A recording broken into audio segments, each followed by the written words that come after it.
Olá, tudo bem? Como é que você está? Já estamos em 2026. Por que eu estou falando já estamos em 2026 agora, na segunda lição? Por um contratempo, na semana passada, nós não tivemos a nossa classe. Sentimos muita saudade de você. E queira Deus que você tenha sentido saudade nossa. Mas nós já estamos aqui para começar mais um trimestre, para começar mais um ano com o Papai do Céu conosco, com você, com a sua família, com o seu trabalho, com os seus negócios, para que você vá bem esse ano, vá muito bem. Mas melhor ainda é se você estiver com Deus, tanto em casa, na escola, na rua, em qualquer lugar, mas com a lição na mente, com os nossos versos na mente, com a palavra de Deus no coração. É muito bom ter você conosco e obrigado por estar conosco em mais uma classe. Nós contamos com você mais esse trimestre. E esse trimestre vai ser muito bom. Cristo, no livro de... Como é que é aí? Chamar o meu convidado. Tudo bem, Elton? Tudo bem, e você? Tudo jóia. Tudo bom. Como é o título da lição mesmo? Cristo em Filipenses e Colossenses. Interessante, né? Paulo Dois livros falando. pequenos, né? Mas com conteúdo muito enorme, grande. Né? Enorme. Maravilhoso. Então, nos acompanhe que você vai ver Cristo cada vez mais no livro de Filipenses e Colossenses. Tudo bem, Kevin? Tudo jóia? Elton, nós estamos começando mais um trimestre, né? No caso, nós estamos na segunda lição do trimestre. Mais um ano. Eu acredito que você está aí a 1000 por hora já. Estamos aí, firme. E que Deus te abençoe você, Amém. a tua família, tá? Amém. Muito obrigado por ter aceito o convite, certo? Prazer. E o Elton, para você saber, o Elton vai estar conosco nessa lição e na lição 3. Então, é você que gosta, que vocês gostam muito do Elton também. O Joel pegou umas férias, né? Ele foi no cabeleireiro, eu acho, algum lugar ele foi, não veio, tá? Umas férias merecidas, um beijão lá para o nosso grande amigo, né? Estamos esperando você aqui, tá? Então, aqui, você, os outros professores também que faz parte, nós vamos ter vários professores esse trimestre, o ano todo, sempre a gente tem gente nova aqui. Então, que Deus nos abençoe e que as lições sejam cada vez melhores. Elton, para começar a nossa lição, nós temos aquele momento especial que tanto os nossos amigos, como nós aqui esperamos, que é a oração. Você ora para nós? Vamos orar. Querido Pai, maravilhoso Deus, agradecemos por todas as bênçãos. Obrigado, Senhor, por mais um ano que está se iniciando, que já se iniciou, né? Que o Senhor continue nos abençoando, abençoando esse grupo. Os nossos queridos que nos assistem, que eles possam continuar recebendo a Tua palavra no coração, que o Teu Santo Espírito trabalhe na vida deles e que eles sejam ricamente abençoados por Ti, Senhor. E por nós aqui também, que Teu Santo Espírito nos ajude.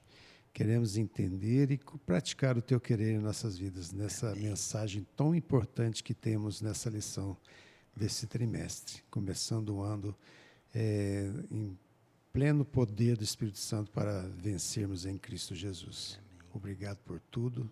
Dê a Tua paz e o Teu amor em nossos corações, em nome de Jesus. Amém. Amém. Senhor. Bom, eu vou fazer uma pergunta para você. Você deu folga para o Joel? Não dei, não. O Kevin também não, né, Kevin?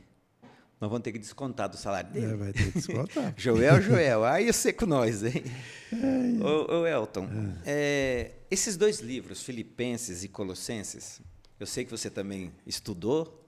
Eu tive o privilégio também de fazer agora uma pós em arqueologia e interpretação bíblica, né?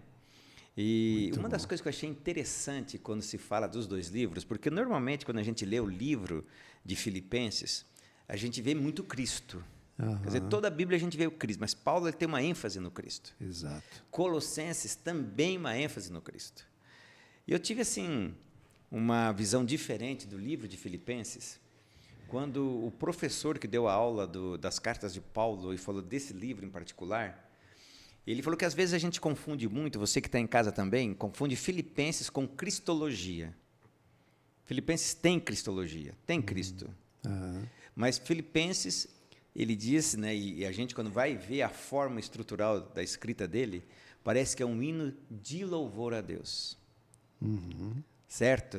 É Paulo, de uma forma, vamos dizer assim, de mensagem de Cristo, dentro de uma prisão, louvando a Deus por tudo que Deus tem feito por ele. E em Filipenses 2, onde vê a questão de Cristo que deixa céu, vem para a terra, se torna menor que os anjos, né? Então, Paulo, no meio do sofrimento, é o seguinte: vocês estão achando que eu estou sofrendo demais? Ou seja, quando a gente começa a ver Filipenses, com essa área da visão de um louvor, a gente começa a ver diferente o livro e ver como Paulo, mesmo nas dificuldades, nós vimos a lição passada, você que estudou a lição passada, a gente viu que, mesmo no meio do sofrimento, Paulo achava tempo para louvar, é o que nós vamos ver essa semana. Exato. E Colossenses, já em contrapartida, aí ele dizia, Colossenses, sim, uma cristologia, um livro cristológico, onde vem falando da pessoa de Cristo, na salvação da pessoa de Cristo. Então, achei uma forma interessante, né? Quando eu peguei essa lição, eu lembrei disso, voltei lá para as aulas e falei, legal, mas não é que é assim mesmo? Por exemplo, olha o tema nosso, razões para ação de graças e oração. Isso. Elton, eu vou começar com uma pergunta. Dar graças a Deus, ou dar graças, ser agradecido, isso é importante? Extremamente importante, né? Porque a pessoa, quando reconhece que Deus é tudo na vida dela, independente da situação, como nós vemos nesse livro que Paulo mostra para nós, é que o coração sempre vai estar agradecido, né? E dando graças a Deus, né? E a oração é a conversa sua com Deus, abrir o coração a Deus como um amigo, né? Como a Nath fala. Então, assim, é algo divino, né? E a gente lê um livro de Filipenses como esse, essa lição, a gente vê que não pode ser invenção de ser humano. Porque Paulo aqui estava preso. E ele dando esse exemplo, né, de dar graças a Deus em tudo. Então, assim, é algo divino, né, que a gente tem que buscar através do estudo de uma lição dessa, do poder do Espírito Santo, da oração, a sermos igual o exemplo que ele dá para nós aqui, né? Interessante, né? Quando é gostoso você escutar um filho, ou então alguém que você ajudou. Ninguém faz isso para ficar recebendo elogio, ninguém faz isso.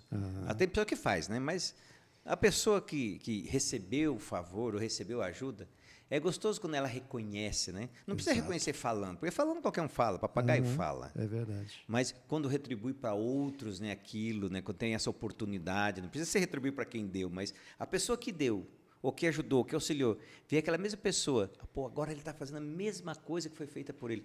Eu acho assim, Deus que já deu tudo para nós, quando a gente para agradecer Ele, independente das circunstâncias que temos, imagina como deve ficar Deus. Pois é, porque está, vamos dizer assim, passando às outras pessoas aquilo que você recebeu, né? E é isso que Deus quer, né? E a vida é transformada assim, né? Então, quantas vezes a gente vê pessoas só reclamando, só queixando, e a vida se torna o quê? Muito pesada, difícil. Nada dá certo, porque a gente recebe aquilo que a gente planta, né? E é muito importante a gente ver isso aqui. Se tem alguma coisa nessa vida que a gente fica muito murmurando, queixando de alguém, queixando das situações da vida, a gente tem que mudar isso, pedir tem que dar para o uma olhada no Espírito espelho para Santo, ver quem que é o culpado daquilo, né? Pois é. Porque às vezes não é o outro. Não, normalmente não é o outro. O principal, às vezes a pessoa está fazendo uma coisa ruim, mas o principal sou eu. Minha visão tem que ser mudada para Cristo Jesus. É o que a lição fala, né? Quando a nossa visão está para Cristo, mesmo que o outro faça mal. Nós estamos ali alegre, né? Não é alegre com a tristeza, mas alegre porque Cristo está no meio da tristeza com a gente. O seu centro é Cristo, não é as coisas ao seu redor, né? Não são as consequências de atos de pessoas que são usadas pelo inimigo para te destruir. Você sabe que Cristo está com você e não vai te deixar. Mas para isso precisa o quê? Estudar a palavra, oração, fazer igual você falou. O que eu recebi, eu vou fazer o quê? Passar para quem está ao meu redor. E, por incrível que a gente vai ver na lição, Paulo fez isso dentro da prisão, né? Que é isso, né? Então, assim, às vezes a gente está com a nossa vida, na nossa caminhada cristã, muito aquém disso aqui, né? Mas o Espírito Santo pode mudar isso na nossa vida. E né? Pode, né? Paulo deu a certeza, você que tem a tua Bíblia aí, teu smartphone, teu computador, aonde você conseguir ler, Filipenses, capítulo 1, verso 6. Olha só o que Deus, completando o que o Elton está acabando de falar. Olha o que Paulo fala para os filipenses e fala para mim e para você. estou certo de que aquele que começou boa obra em vocês há de completá-la até o dia de Cristo Jesus. Olha só, tenho certeza, vamos parafrasear Paulo, tenho certeza que aquele que começou a boa obra dentro do teu coração, dentro da tua vida, usando você como mensageiro dele, ele vai completar. E quando ele vier, você vai estar completa em Cristo. Olha que coisa. Essa é a certeza que Paulo dá para nós, não é? E que certeza, hein? É muito gratificante ver que um homem que fez tanta coisa ruim para Cristo antes de ser convertido, olha a situação dele agora. Aquele que perseguia a igreja se tornou um grande plantador de igrejas, vamos dizer assim, né? Filipos foi a igreja que ele foi lá e fez a igreja. Ajudou, né? Então, assim, é muito maravilhoso o poder que Cristo tem na vida de uma pessoa transformada, né? E é muito bom isso. E Deus está precisando, né? E está tentando fazer isso na vida de cada um de nós, Cada um de nós. Elton, na parte de domingo, vem falando comunhão no Evangelho. Eu quero fazer uma pergunta mais generalista, para ficar mais fácil, depois nós vamos ir para cima da lição. Qual é a importância da comunhão? É essencial, né? Sem comunhão, impossível viver isso tudo que Paulo pregou aqui e fez, né? Então, o que é a comunhão? É você estar intimamente ligado a alguém, e esse alguém é Cristo Jesus, né? E Paulo aprendeu isso. Na conversão dele, ele passou, quando a gente vai lá em Gálatas, que não é o caso aqui, mais 17, 18, ele passou 3 anos na Arábia, fazendo o quê? Tendo uma comunhão, tinha recebido o Espírito Santo, mas ele tomou tempo antes de fazer tudo que ele fez para ter comunhão com Cristo. E a diferença que fez, né? Então, a gente vê assim, Paulo tendo essa... e como ele fundou a igreja de Filipos, tendo essa comunicação deles, da importância dessa comunhão, né?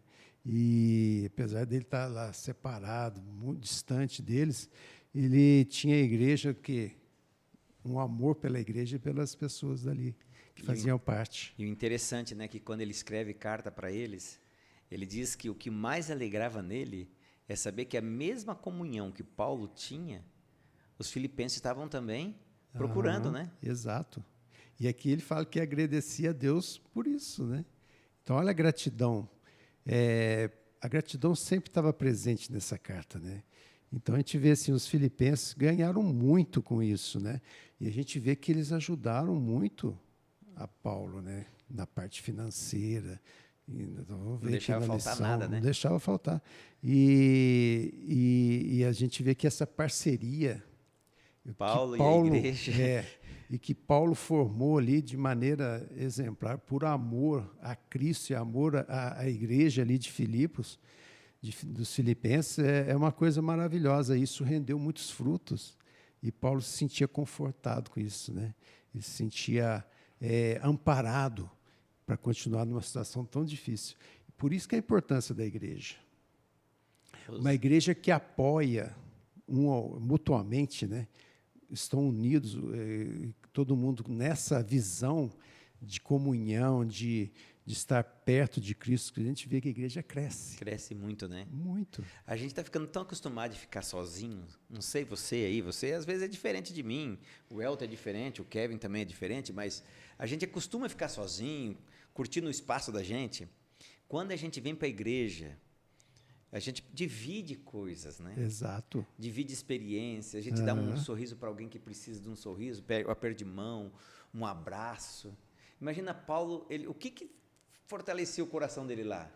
É saber que um dia ele estava ali sozinho, não estava sozinho porque os irmãos mandaram alguém lá. Mas um dia ele teve o abraço daquela igreja. Pois é. E se Deus desse de novo a oportunidade, ia de novo abraçar a igreja. Olha que coisa linda. E a gente vê hoje, por exemplo, se eu estou doente, estou acamado lá em casa, chega os irmãos da igreja, vão lá para me visitar, fazer uma oração, isso traz um ânimo para mim muito grande, né? Então, por isso que a igreja tem que ser ativa, tem que ter essa comunhão e praticar isso que Paulo está querendo dizer, né? Então, na necessidade um do outro, estarmos juntos. Estamos juntos, né? E a gente vê que a pessoa tem comunhão quando ela faz essa parte, né? Não é só assim nos momentos de alegria e felicidade, nos momentos difíceis, quanta diferença faz na vida das pessoas. E faz muita, né? Muita diferença. O autor da lição, eu sei que você marcou aí o segundo parágrafo, ele fala algo ali que eu achei muito interessante, do posicionamento do peitoral, né? Isso. As 12 pedras. Explica para mim aí direito. Então, o sumo sacerdote, né? Lá no tempo de Israel, ele tinha 12 pedras no peitoral, pedras preciosas, né? Que representavam as 12 tribos, né? E o sumo sacerdote intercedia com o povo, com Deus, né? E aqui fala que Cristo está lá no santuário celestial hoje e que está no coração dele o nome de cada um de seus filhos aqui na face da terra. Cada representante de Cristo tem um nome no coração de Cristo, né? E eu achei isso muito interessante o autor fazer essa comparação. Né? Os peitorais representando o sumo sacerdote levando no coração. No coração. E aqui ele fala, né, que Cristo está nos levando ao Pai, né? Intercede junto ao Pai por nós. Então, tudo é o simbolismo do passado, Jesus está fazendo agora, é o nosso sumo sacerdote. E isso é muito confortante, né, para nós, porque nós nunca vamos estar. Se eu estou em comunhão com Cristo, eu nunca vou estar desamparado. E aqui fala muitas coisas aqui, né, a gente vê Paulo na prisão, mas ele falando que ele estava ativo, compartilhando o evangelho com quem lá? Aí que tá. É uma coisa assim, fora do comum, com né? Os guarda, com a casa de César. Quem ia lá visitar, com as pessoas que estavam ali ao redor. Então, então, quer dizer, a preocupação de Paulo era a prisão? Não. Ele usou a prisão como uma ferramenta. Uma ferramenta para pregar o evangelho. E a boa obra, o texto que você leu, né? Que aquele que começou a boa obra vai o quê? Completá-la, independente da onde você esteja e a situação, né? Então, é maravilhoso isso, porque quem está ligado com Cristo, independente de onde esteja, ele vai fazer o quê? A luz de Cristo brilhar. Agora, interessante, Elton, na oração de Paulo, a lição de segunda-feira, ele deixa isso mais claro. Ele podia estar fazendo que nem a oração que às vezes eu faço, aquela oração egoísta, né? Exato. Não, porque tira eu daqui, se eu estiver aqui, bota para mim um travesseiro melhor, traz um colchão. Era essa a oração dele? Não. Totalmente diferente, né? Totalmente diferente. Era para o bem de quem? Da igreja, do povo, né? Do próximo dele, de quem ele amava. É isso que é uma pessoa convertida realmente a Cristo. Porque às vezes a gente vê pessoas falando, você tem que orar pedindo as coisas, mas tem que ter fé. Você não está conseguindo porque você tem que determinar para Deus fazer isso, fazer aquilo. Determinar. E não tem nada disso. O que o Evangelho mostra, o Evangelho aqui de Paulo para nós, em Filipenses, é que o Evangelho é para tirar o eu e colocar quem no lugar? Cristo. E se coloca Cristo, o próximo vem junto, não vem? Vem com tudo, né? E assim, nós temos que mudar. Quem que faz essa mudança? Tem uma passagem para alguém que fala que nós não sabemos nem orar, né? O Espírito Santo é que intercede por nós. O Espírito Santo tem que fazer essa mudança, né? E aqui vem trazendo umas etapas aqui, né? Da oração de Paulo, né? Os elementos dessa oração. Isso. Aí fala que ele orava para que o amor aumentasse mais e mais. Olha só. Ele não está pedindo para ele, eu quero, oh Deus, ficar rico, manda um carro novo. Manda eu sair aqui dessa. Um cavalo 2.4. Não, é o amor entre eles e Deus, entre eles ali na igreja, aumentasse mais e mais. Depois fala de discernimento. Oração por discernimento. Ou seja, a gente precisa do Espírito Santo para nós entendermos qual que é a vontade, a boa vontade de Deus para conosco. E quantas pessoas às vezes perecem, amigos nossos, às vezes nós, por um momento que a gente faltou o quê? Discernimento. Para ver qual que é o melhor caminho, qual que é a melhor coisa para fazer, não é? Pois é.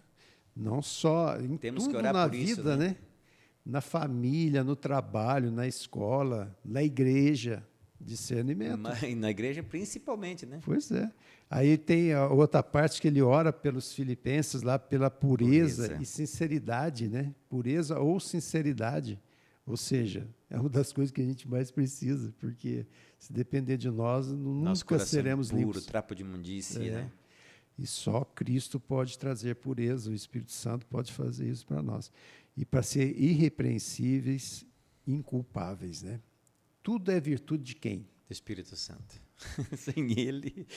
E o último que ele ora por justiça, por meio de quem? De Cristo, né? Então tudo é dependência dele, né? Sabe, quando eu vejo Paulo enumerar, tem vários pontos que ele enumera, sempre que ele faz uma oração que ele pede. Isso, eu venho estudando, não aprendi nada ainda, estou tentando aprender um pouquinho sobre oração. Uhum. E uma coisa que eu tenho aprendido, você que está aí, a gente é genérico. Ah, Deus abençoe, me dê capacidade enche-me do Espírito Santo, me dê capacidade para eu fazer o trabalho por ti. Mas qual capacidade que você precisa? Uhum.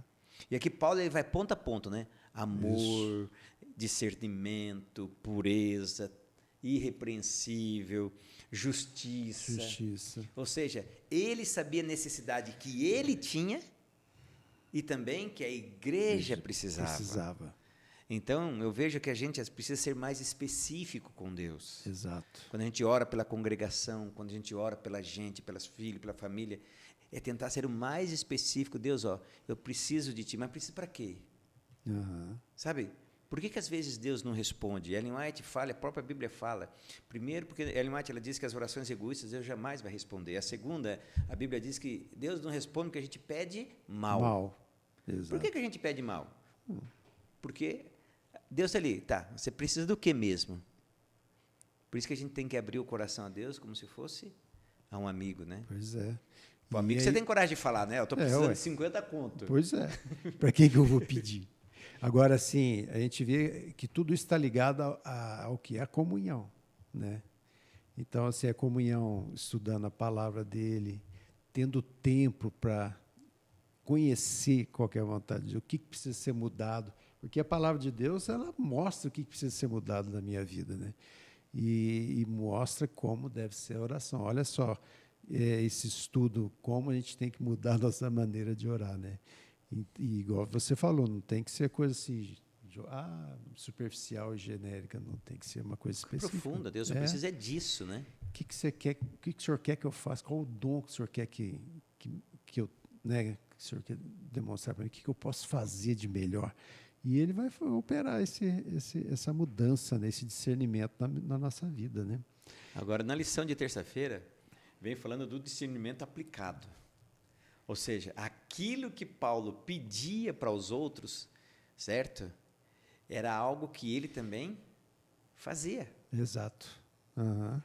Discernimento, pureza, alegrai-vos no Senhor, Deus vai completar. Nós até comentamos um pouquinho, né? Ele fazia da prisão dele uma oportunidade diária de testemunhar. Testemunho. E a gente vê que a lição fala que os filipenses estavam aflitos quanto a isso, né?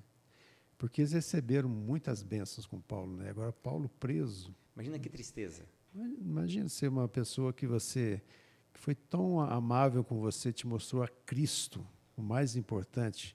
Ele está preso, eles ficaram, né? E aí eles mandam alguém lá também, né? Eles enviam um membro lá que se chama Epafrodito. Esse nome dele é atrapalhado. É um nome meio diferentão aqui, mas ele foi lá e a gente vê que era um homem de Deus também, né? Que foi usado para Epafrodito. Epafrodito. É um nome bom. Não, eu vou dar Kevin, quando tiver um filho, Epafrodito, nome chique, hein? Não? Não vai ser, não. Então ele vai botar Jefferson. E a gente vê assim que o que era uma coisa que os filipenses estavam preocupados, que Paulo seria limitado, igual você falou, se tornou um meio de propagar o evangelho lá naquela situação, né? Então não existe essa coisa assim, aqui eu não tenho condições de fazer nada, não. Sempre tem condições de fazer, né? A gente lembra de José, né, lá no Egito, né? foi vendido como escravo, depois foi para a prisão. Onde ele ia, Deus estava Com ele, né? e ele demonstrava o amor de Cristo a todos, de Deus a todo o Sabe o que você redor. fez eu lembrar? Ó, você que tem aí na CPB, Casa Publicadora Brasileira, você vai ver um livro chamado O Boi que Guardava o Sábado. Tem 2 histórias nesse livro. Chegou ali esse livro ou não, Elton? Não Pega cheguei. esse livro. Elton, é fantástico. Aham.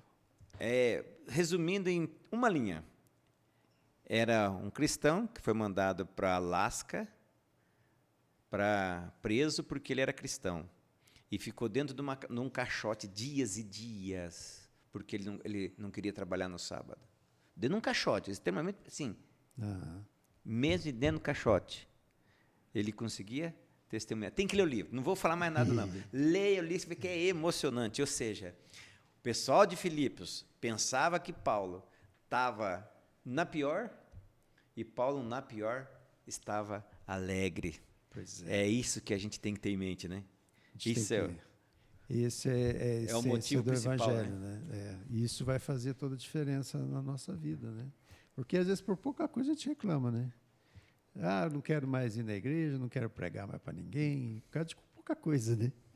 E a gente vê que Paulo não tinha isso não, onde ele estava. E se soltasse ele estaria pregando de novo para ser preso de novo. Exato, ele não tinha esse negócio de covardia, não. Ele era firme e forte, né? Na causa de Cristo Jesus. Mas é porque ele tinha uma comunhão muito grande com Cristo, né? E faz toda a diferença. Faz. Agora, na lição de quarta-feira, eu achei muito interessante. Eu até fiz uma pergunta para você, usando já aqui, ó. Colossenses, fruto do evangelho dos seguidores de Paulo. Exato. É real ou não? Foi Paulo que pregou para Colossos ou foi alguém que recebeu a palavra de Paulo que pregou? É alguém que recebeu. Você Paulo, viu que interessante? alguém que ouviu. Ele não foi lá entre os colossenses, né? Paulo não foi lá. É alguém que ouviu ele E pregou.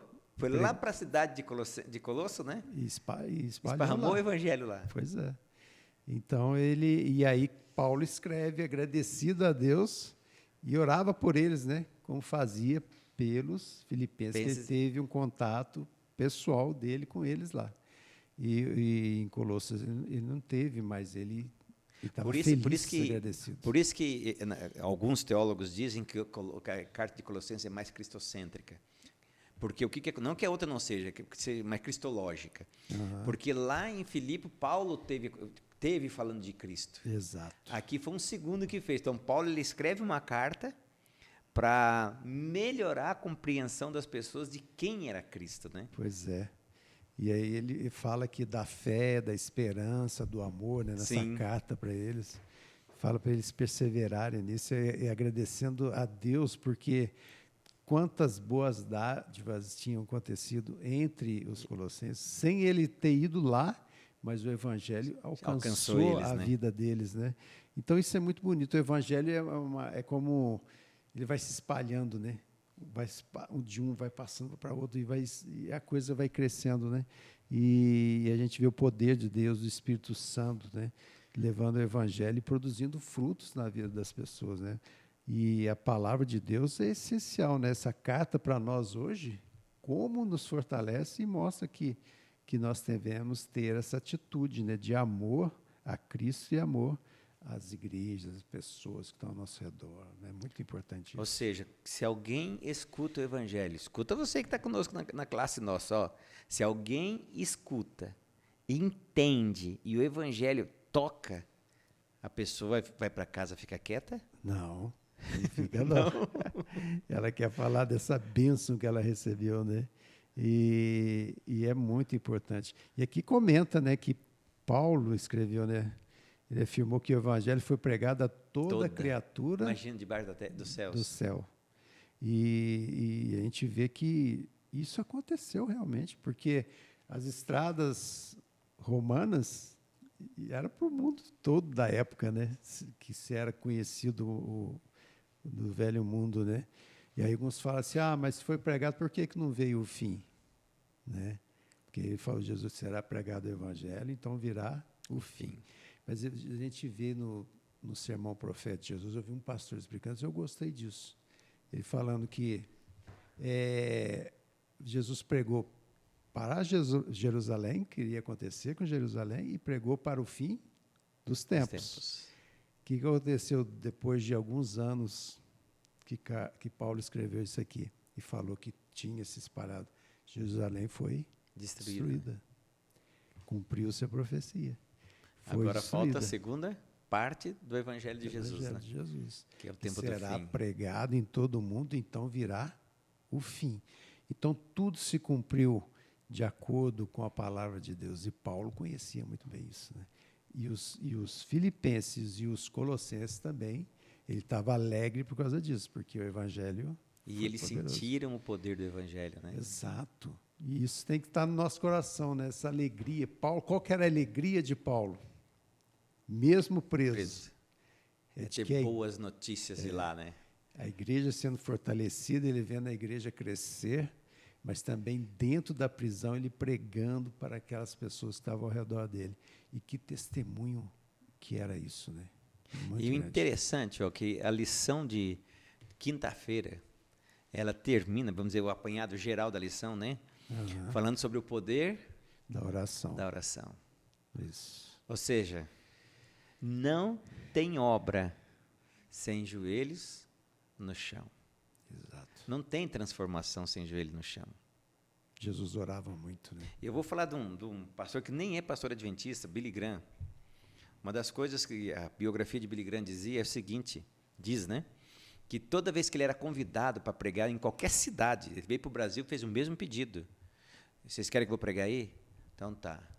Durante 6 meses vocês vão orar pela minha ida para aí. Exato. E hoje a gente quer fazer tudo corrido, né? Tudo às pressas. Pois é. E Paulo, ele tenta em todas as cartas que a gente vê, Paulo diz, eis que oro por vocês. Parece que a vida de Paulo e a vida dos grandes heróis, ela está pautada no quê? Na oração. Né? E a gente tem que mudar muito o nosso... Como está sendo o meu tempo de oração, né? O nosso tempo de oração. E se a gente for ver, está sendo muito medíocre, né? Sim, a gente tem muito que melhorar, né? Muito. E a gente tem que A gente quer sabedoria, mas não busca da fonte exata, né? É busca de qualquer lugar. Vai buscar na faculdade? Claro que temos que buscar na faculdade. Hoje tem a inteligência artificial, busque sabedoria lá. Pois é. Mas lá você vai buscar, na realidade, o conhecimento, a sabedoria, a gente vai encontrar em Deus, né? Só em Deus. E aqui fala, né? Tem alguns passos aqui também, né? Qual que é a vontade de Deus na oração. Aqui fala que existem 4 fontes principais pelas quais podemos conhecer a vontade de Deus enquanto buscamos em oração. A primeira é a direção, né, do Espírito Santo. Então, o Espírito Santo... Sem ele, esquece, né? Não tem jeito. O Espírito Santo que torna eficaz tudo que Cristo fez por nós. Ele é o nosso advogado aqui. Isso. Nós precisamos dele.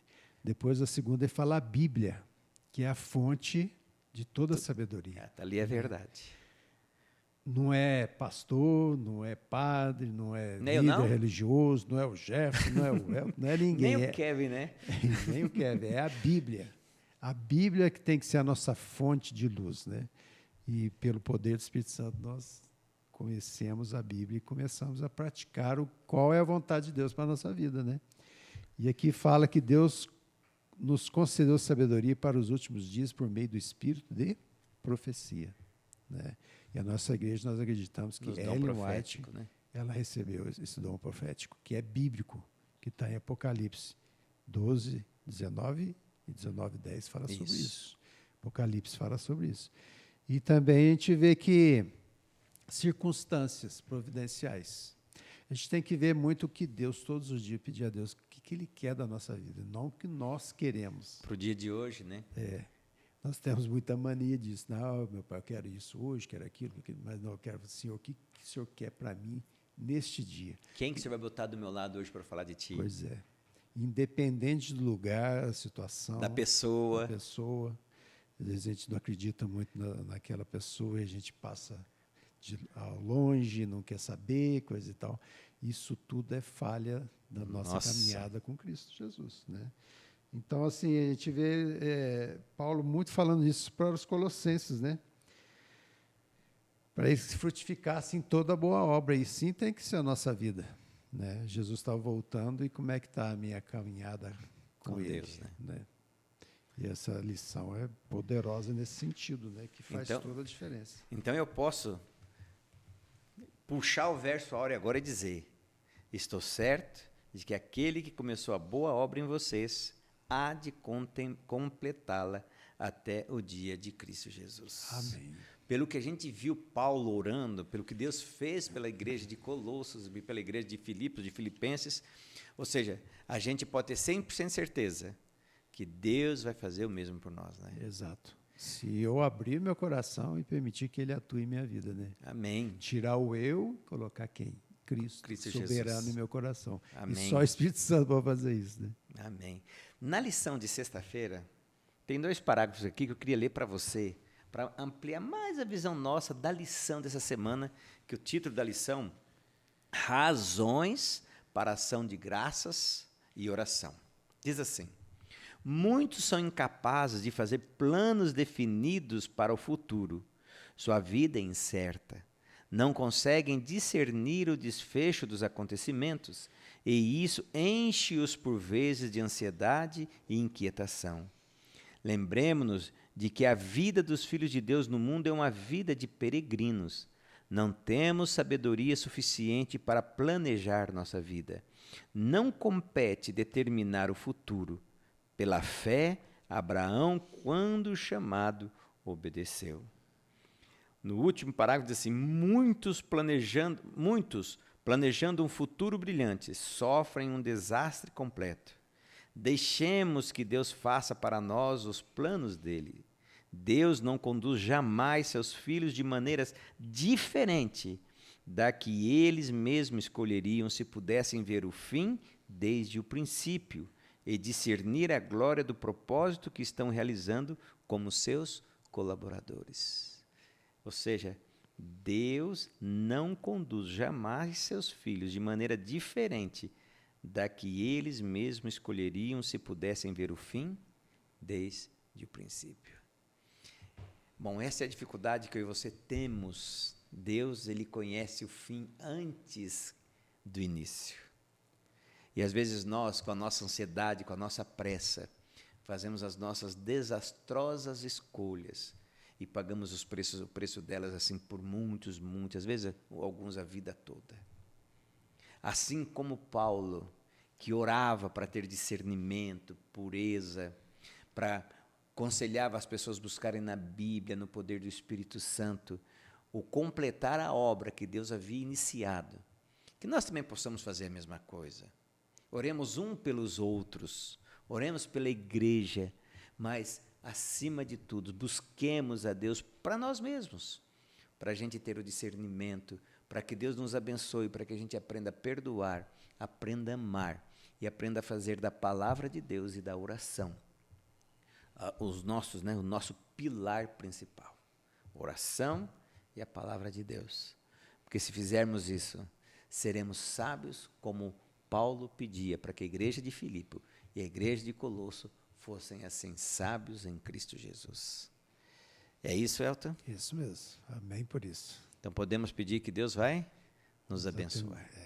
Com certeza. Vamos orar? Querido Papai do céu, muito obrigado porque o Senhor é bom e o Senhor é maravilhoso. Amém, Senhor. Obrigado porque cada dia o Senhor dá razões concretas para que sejamos agradecidos. Ó Deus, que o nosso coração seja um coração grato a Ti, grato às pessoas que nos cercam, grato a todas as situações que a gente vive na terra. Às vezes a gente vive situações constrangedoras, mas depois, quando a gente olha para trás, a gente viu que aquilo fez com que a gente crescesse. Ó Deus, por favor, tira de nós o desânimo. Tira de nós Satanás, que tenta colocar na nossa cabeça que a gente não vale nada, que somos pecadores e que estamos perdidos. Mas coloque em nós o Teu Santo Espírito, que transforma um ser humano, pior de todos, num homem de bênção, assim como o Senhor fez na vida de Paulo. Amém. Por favor, transforme o nosso ser e faça de nós novas criaturas. Em Cristo Jesus nós pedimos e agradecemos. Amém. Amém. Bom, você que esteve conosco na lição 2. Semana que vem, na lição 3, a gente vai aprender um pouquinho mais de Colossenses e Filipenses. E te aguardo lá, tá? Elton, Até semana que vem. Até semana que vem. Kevin, até semana que vem. E lembre sempre, nem só de pão viverá o homem, mas de toda palavra que vem da boca de Deus. Que Deus te abençoe e te guarde, que Deus faça resplandecer sobre você e a sua família o poder dele, o rosto dele, e que você seja feliz. Deus te abençoe.